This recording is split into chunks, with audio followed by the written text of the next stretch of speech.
Welcome to Financial Repression Authority's Roundtable Insight, where the best fund managers, economists, and industry leaders discuss the key investment issues and challenges in the current macroeconomic environment. Hi, welcome to FRA's Roundtable Insight. This is Richard Bernoulli. Today we have Chris Casey. He combines a degree in economics from the University of Illinois with a specialty in the Austrian School of Economics. He advises clients on their investment portfolios in today's world of significant economic and financial intervention.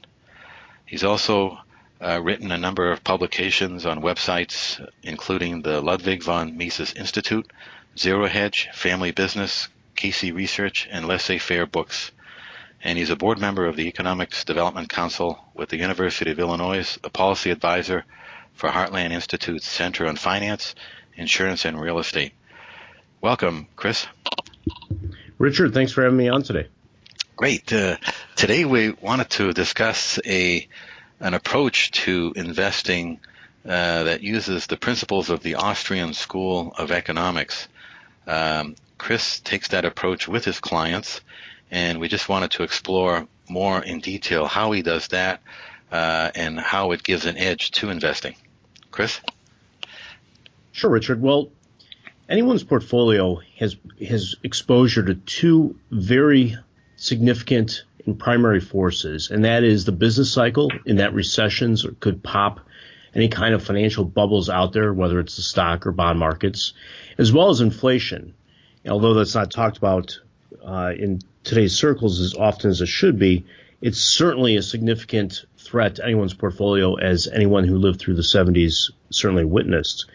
And the Austrian school has unique explanations for both of those economic phenomena, as well as interest rates, which are closely related to both of those. So having a unique economic perspective, truly understanding the way the world works, and truly being able to interpret the repercussions of various economic actors within the economy, whether it's the Federal Reserve, whether it's other central banks, whether it's just the Treasury issuing bonds, etc., is, I think, really key to structuring one's portfolio to protect yourself from these significant threats that are out there.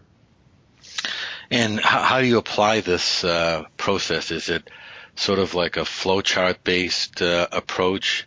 Do you look for certain characteristics, or do you look at the macro view first from that economics perspective?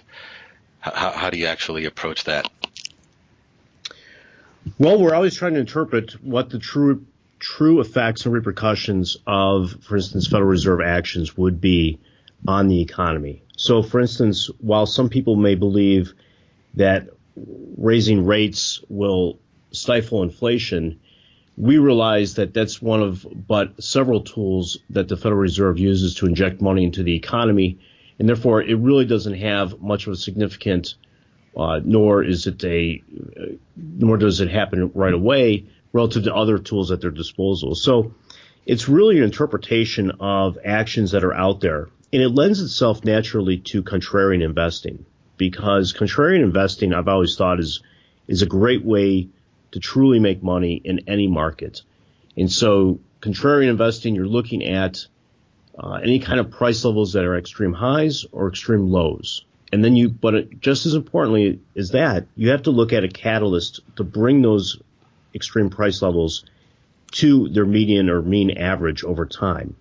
And if you have a catalyst that is out there, meaning a true interpretation of how the economy works, and you understand it, but everyone else believes in something different, even though you're looking at the same data, I think that's a significant advantage for anyone in structuring their portfolios. Yeah, that's right. The Austrian view places a strong emphasis on how the interventionary type policies are distorting the price of risk, the price of money, interest rates. So that would make sense very strongly. And so, like, do you do this on a daily basis? Like, do you monitor central bank policies, fiscal stimulus policies, government regulations? How do you monitor what's happening and the potential distortionary effects in the investment environment? Sure. We're looking at the same data everyone else is. It's not like we have some special insight or we're necessarily looking at different data. It's really the interpretation of the data. And let me give you a couple examples, I guess. The Federal Reserve, a lot of people, a lot of mainstream wealth management firms, a lot of media, a lot of people within the finance industry take a lot of stock in what the Federal Reserve believes and does and says. And so, which astounds me because they're the absolute worst predictors of future events of any prognosticator out there. And think about it like this. It's one thing if you're wrong about predicting the future, but the Federal Reserve is even wrong about predicting their own actions. I mean, how many people can you say that, or economic actors can you say are simply wrong about predicting what they will do in the future? And yet time and time again, they are. And, if you look at the Federal Reserve, you could look at previous pronouncements. You have Ben Bernanke in January of 2008 saying they don't see any kind of recession. Famously, he did the same with the housing bubble. I don't know why anyone believes these people on anything that they believe will happen to the economy. And it's not because, they have obviously more access to data than we do. It's simply the interpretation of what's going on. They simply have an unsound and fundamentally flawed understanding as to what causes recessions. They cannot explain a business cycle. And if you cannot explain the root causes as to why something happens, then predicting when something will happen is no different than reading tea leaves.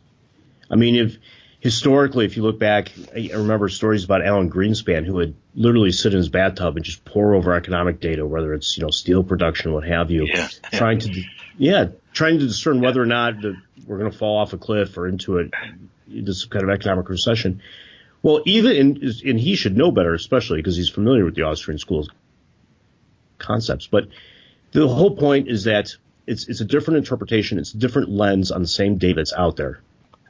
Can you provide some examples of specific examples of investment asset classes and how they're sort of tied in to an Austrian school of economics view? Well, the one everyone always talks to, of course, precious metals, and that's because they understand the true nature of money, what money represents, what it does not represent, and therefore they understand the dangers of a fiat currency in today's world in its ability to create inflation. Let me just reiterate what a fiat currency is, because a lot of people just assume it means paper money. It doesn't. Fiat means by force, right? So it's government required use of money. It's legal tender laws and the ability to print money that's unbacked by any kind of commodity. And so we've obviously had that in full-blown mode since 1971. And because of that, we experienced significant inflation, obviously in the 1970s. The Federal Reserve has printed a huge amount of money since the 2008 recession. A lot of people think, well, why haven't we had recession? Why haven't we had inflation since then? And there's a couple forces at play. It's not a simple matter of the stock of money goes up and prices go up automatically. There are some deflationary forces to the extent that loans are called in or loans are repaid. There's a deflationary force since we're on a fractional reserve banking. There's time elements. There's a lag. It's very possible that the demand for money has gone up, and that's a key element of the price level equation. What is the demand for money? And in times of uncertainty, in times of extreme low growth, and when people are afraid, the demand for money, I'm sure, goes up. And so that's been keeping a damper on inflation as well. And what types of investments would provide yield and preservation of purchasing power? Well, in addition to obviously precious metals, I think you want to look at anything where you are assuming your home currency is being depreciated, meaning prices are rising. You want to look for any kind of investment or economic activity where you're getting paid in more stable and increasingly valuable foreign currency, and yet you yourself have your costs in dollars. And so let me give you a couple examples that exist in the real world today. In Russia, over the last couple of years, the ruble has fallen tremendously relative to other currencies, especially the U.S. dollar. But if you look at all their commodity producers, if you have an oil company there, they're getting paid in international markets in dollars. Meanwhile, their costs are lower relative to the revenue. Another example would be in Brazil. You have the same thing happening. with soybean producers. Their costs have fallen dramatically as the real has fallen, and yet they're getting paid on the international market in dollars. And so I think people should look at that and think about what will happen next in the U.S. How could they position themselves to benefit from any kind of U.S. inflation? And I think U.S. farmland is a good example. Much like Brazil, I think the same thing could happen here. And we saw that in the 1970s when you had the price level essentially double over a 10-year period, and yet farmland prices went up about threefold. So they more than kept pace with inflation, because the more farmers started exporting as dollars became cheaper for foreigners to buy U.S. food products, their real sales went up in real terms. The land values went up in real terms. So that's another way to play inflation, not just a knee-jerk reaction to precious metals, but actually looking at other areas where you can really benefit between the discrepancies in currencies. What about other investments in agriculture? Does that make sense as well, like agricultural commodities or companies focused in the agriculture sector? Well, a rising tide lifts all boats. So if farmers are doing better, if they're wealthier, if their underlying land values are better, I'm sure that there's a lot of byproducts of that will do very well. We haven't looked at any in particular, but there's certainly a ton of ancillary services, ancillary products that would do quite well in that scenario. And given the Austrian School of Economics places a big emphasis on debt, sort of in a negative sense, would it make sense to look at investments where there are businesses with little or no debt, little or no leverage? I wouldn't say that Austrians necessarily view debt per se negatively. They certainly view the non-repayment of debt negatively, because that affects everyone in the economy. And they're strong believers, obviously, in property rights and contractual obligations. Yeah. But they do view government debt extremely negatively for a number of reasons. Morally, constitutionally, and just economically, they would advocate, a balanced budget and much lower debt levels to the extent there's no debt overall, which we haven't seen since the time of Andrew Jackson. Yeah, exactly. And would it be possible for the government to consider some type of migration plan from a Keynesian-based to an Austrian-based management of the debt? Is that possible, or could that be proposed perhaps as an evolutionary? Well, I don't think anyone in government actually subscribes to the Austrian School of Economics, which is unfortunate. But with the thousands of economists at the Fed, very few of them will even be aware of the school, let alone understand or believe in any of its principles. So I just don't see anyone within the government helping in any significant way migrating economic policies towards an Austrian viewpoint, whether it's debt or anything else. Mm-hmm. And do you know of any studies or empirical analysis with regard to using the principles of the Austrian School of Economics for investing? Like how would we know, or are there any past performance studies that indicate taking this approach has advantages and can provide an edge to investing? I'm not aware of any, and frankly, it'd be very difficult to conduct those. But more importantly, I'm not sure exactly what those results would show, meaning I'm not sure how beneficial someone simply believing in Austrian economics would have an advantage over others. We use it. We believe it is an advantage. But just knowing about it doesn't necessarily do anything. You have to really act on it. And it's not foolproof either. The Austrian economics will help you identify bubbles. It'll help you identify the catalyst to pop those bubbles. It will tell you about the direction and magnitude of markets, perhaps, but it won't tell you anything necessarily about the timing, or at least that's the trickiest part.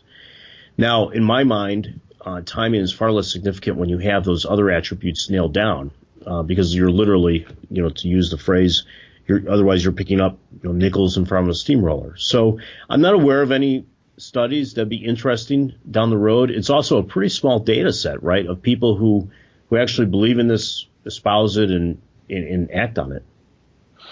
And given the level of government intervention, central bank policies that intervene in the economy and in the investment environment on a long-term basis, how does one address the challenge of timing, as you just mentioned?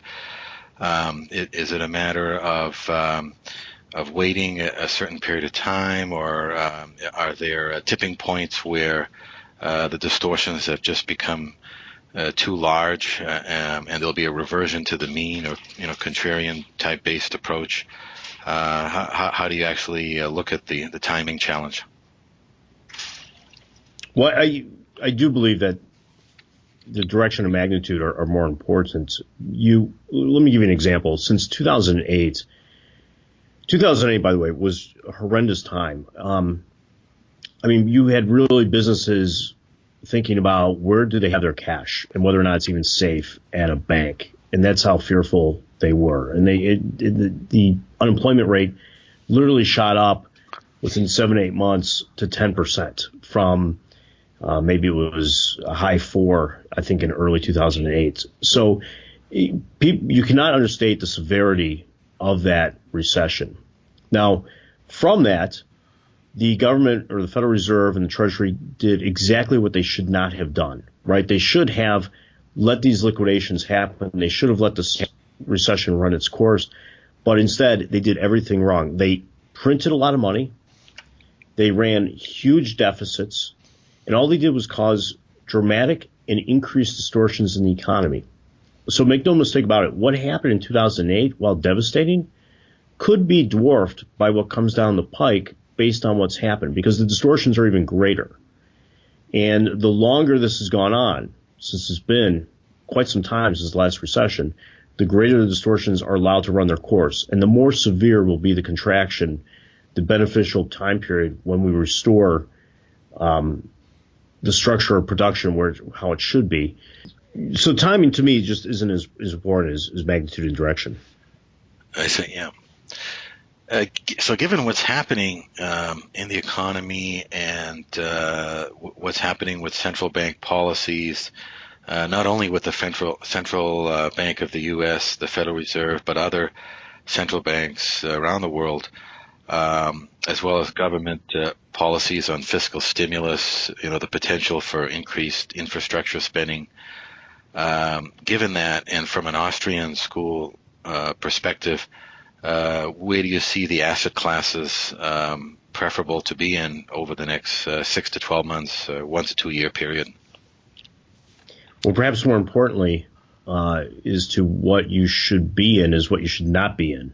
And, I'd mentioned some things that you could consider, obviously precious metals. I think everyone should start looking at cryptocurrencies in some form. Emerging markets are very tempting based on not only the disparity in values between currencies, but based on the disparity in relative values between their markets. Farmland, as I mentioned, I think is attractive. There's certain one-off sectors that have nothing to do with the economy, which should do well regardless as to what happens. So, for instance, uranium or cannabis, for that matter. But more importantly, as I said, than these areas that one may want to consider are areas that you should avoid. And certainly anything within the equity markets that's highly overvalued based on historical norms, I think people should think about not having in their portfolio. Certainly, any kind of debt instruments are potentially at risk with rising interest rates, so you may want to lighten up on those. So in general, those are some themes to embrace or consider, as well as what to avoid. Great. And how can our listeners learn more about your work and your services? Yeah, and more importantly even than that is really what we believe in and how we apply Austrian economics. And we have a lot of content on our website. I would just encourage people to check out our website, which is windrockwealth.com. And certainly our contact information is on there as well. Excellent. Yeah, we'll be posting this podcast as well as a number of charts and graphs that Chris will be providing on the website. And we'll do also a write-up, abstract transcript of this interview for anyone who wants to read that, including the charts and graphs. Thank you very much, Chris. Great discussion. Thank you, Richard. The FRA Roundtable Insight Show is for informational and educational purposes only and should not be considered as a solicitation or offer to purchase or sell any securities. The investments, investment strategies, and investment philosophies discussed or presented on the show each involve their own unique risk factors which are not discussed on the show. Any discussions among the panel participants or responses to listener inquiries are based on the personal opinions of the panel participants and do not take into consideration the listener's suitability, objectives, or risk tolerance. Please be advised that you invest or speculate at your own risk.